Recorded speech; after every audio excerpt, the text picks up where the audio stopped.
Audio clip number 65۔ انشاءاللہ اس audio clip میں آپ قرآن پاک کی سورہ بقرہ کی آیت نمبر 188 اور 189 کی تلاوت، ترجمہ، تفسیر قرآن صراط الجنان بھی سنیں گے۔ بسم اللہ الرحمن الرحیم۔ ترجمہ، اللہ کے نام سے شروع جو نہایت مہربان رحمت والا ہے۔ وَلَا تَأْكُلُوا أَمْوَالَكُمْ بَيْنَكُمْ بِالْبَاطِلِ وَتُدْلُوا بِهَا إِلَى الْحُكَّامِ لِتَأْكُلُوا فَرِيقًا مِّنْ أَمْوَالِ النَّاسِ بِالْإِثْمِ وَأَنْتُمْ تَعْلَمُونَ۔ ترجمہ، اور آپس میں ایک دوسرے کا مال ناحق نہ کھاؤ اور نہ حاکموں کے پاس ان کا مقدمہ اس لیے پہنچاؤ کہ لوگوں کا کچھ مال ناجائز طور پر جان بوجھ کر کھا لو۔ وَلَا تَأْكُلُوا أَمْوَالَكُمْ بَيْنَكُمْ بِالْبَاطِلِ، اور آپس میں ایک دوسرے کا مال ناحق نہ کھاؤ۔ تفسیر صراط الجنان میں ہے، اس آیت میں باطل طور پر کسی کا مال کھانا حرام فرمایا گیا، خواہ وہ لوٹ کر ہو یا چھین کر، چوری سے یا جوئے سے، یا حرام تماشوں یا حرام کاموں، یا حرام چیزوں کے بدلے، یا رشوت یا جھوٹی گواہی سے، یہ سب ممنوع و حرام ہے۔ مسئلہ، اس سے معلوم ہوا کہ ناجائز فائدے کے لیے کسی پر مقدمہ بنانا اور اس کو حکام تک لے جانا ناجائز و حرام ہے۔ اسی طرح اپنے فائدے کی غرض سے دوسرے کو ضرر پہنچانے کے لیے حکام پر اثر ڈالنا، رشوتیں دینا حرام ہے۔ حکام تک رسائی رکھنے والے لوگ اس آیت کے حکم کو پیش نظر رکھیں۔ حضرت ابوبکر صدیق رضی اللہ تعالیٰ عنہ سے روایت ہے کہ نبی کریم صلی اللہ تعالی علیہ وآلہ وسلم نے ارشاد فرمایا، وہ شخص ملعون ہے جو اپنے مسلمان بھائی کو نقصان پہنچائے یا اس کے ساتھ دھوکہ کرے۔ یہ بھی معلوم ہوا کہ جھوٹی گواہی، جھوٹی وکالت، جھوٹے مقدمے کی پیروی و کوشش کی اجرتیں حرام ہیں۔ حرام کے بارے میں آگے تفصیل سے بیان آئے گا۔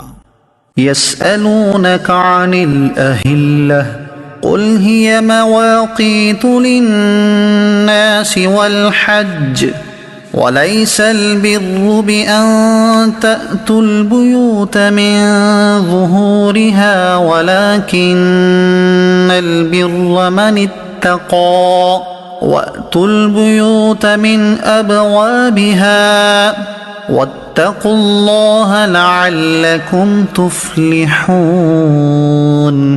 ترجمہ، تم سے نئے چاند کے بارے میں سوال کرتے ہیں، تم فرما دو یہ لوگوں اور حج کے لیے وقت کی علامتیں ہیں، اور یہ کوئی نیکی نہیں کہ تم گھروں میں پچھلی دیوار توڑ کر آؤ۔ ہاں، اصل نیک تو پرہیزگار ہوتا ہے، اور گھروں میں ان کے دروازوں سے آؤ اور اللہ سے ڈرتے رہو اس امید پر کہ تم فلاح پاؤ۔ يسألونك عن الأهلة، تم سے نئے چاند کے بارے میں سوال کرتے ہیں۔ تفسیر صراط الجنان میں ہے، شان نزول یہ ہے کہ یہ آیت حضرت معاذ بن جبل رضی اللہ تعالی عنہ اور ایک دوسرے صحابی رضی اللہ تعالی عنہ کے جواب میں نازل ہوئی۔ ان دونوں نے نبی پاک علیہ الصلوۃ والسلام سے چاند کے گھٹنے بڑھنے کے متعلق سوال کیا۔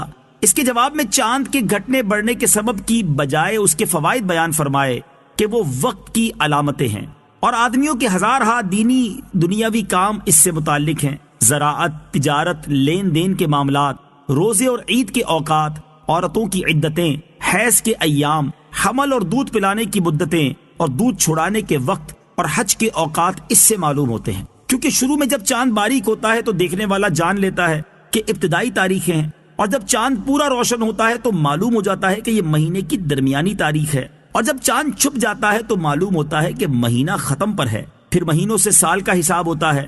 یہ وہ قدرتی جنتری ہے جو آسمان کے صفحے پر ہمیشہ کھلی رہتی ہے، اور ہر ملک اور ہر زبان کے لوگ پڑھے بھی اور بے پڑھے بھی سب اس سے اپنا حساب معلوم کر لیتے ہیں۔ یاد رہے کہ بہت سے احکام میں چاند کا حساب رکھنا ضروری ہے، جیسے بالغ ہونے کی عمر کے اعتبار سے، یوں ہی روزہ، عیدین، حج کے مہینوں اور دنوں کے بارے میں، یوں ہی زکوٰۃ میں جو سال گزرنے کا اعتبار ہے وہ بھی چاند کے اعتبار سے ہے۔ وَلَيْسَ الْبِرُّ، اور یہ کوئی نیکی نہیں۔ تفسیر صراط الجنان میں ہے، اس کا شان نزول یہ ہے کہ زمانہ جاہلیت میں لوگوں کی یہ عادت تھی کہ جب وہ حج کے لیے احرام باندھ لیتے تو اپنے مکان میں اس کے دروازے سے داخل نہ ہوتے، اگر ضرورت ہوتی تو پچھلی دیوار توڑ کر آتے اور اس کو نیکی جانتے۔ اس پر یہ آیت نازل ہوئی کہ یہ کوئی نیکی نہیں کہ تم گھروں کے پیچھے سے آؤ، اصل نیکی تقوی، خوف خدا اور احکام الہی کی اطاعت ہے۔ ممانعت کے بغیر کسی چیز کو ناجائز سمجھنا کیسا؟ اس سے معلوم ہوا کہ کسی چیز کو بغیر ممانعت کے ناجائز سمجھنا جہلا کا کام ہے۔ اپنی طرف سے غلط قسم کی رسمیں اور پابندیاں لگا لینا جائز نہیں۔ بہت سے کام ویسے جائز ہوتے ہیں لیکن اپنی طرف سے شرعاً ضروری سمجھ لینے سے ناجائز ہو جاتے ہیں، جیسے مسلمان فوت شدگان کے ایصال ثواب کے لیے سویم 40واں وغیرہ کرتے ہیں کہ ویسے کرے تو جائز ہے، لیکن اگر یہ سمجھ کر کریں کہ یہ کرنا ضروری ہے یا دوسرے اور 40ویں دن ہی کرنا ضروری ہے تو ناجائز ہے۔ یوں ہی سویم اور 40واں وغیرہ جائز ہے تو انہیں اپنی طرف سے ناجائز کہنا بھی حرام ہے، کفار کے طرز عمل کی نکالی ہے۔ بہرحال افراط و تفریط سے بچنا ضروری ہے اور اس طرح کی چیزوں کی طرف غور کرنا چاہیے۔ شادی، مرگ اور زندگی کے دیگر معاملات میں نہ جانے کیسی کیسی رسمیں کہاں سے گھس آئی ہیں۔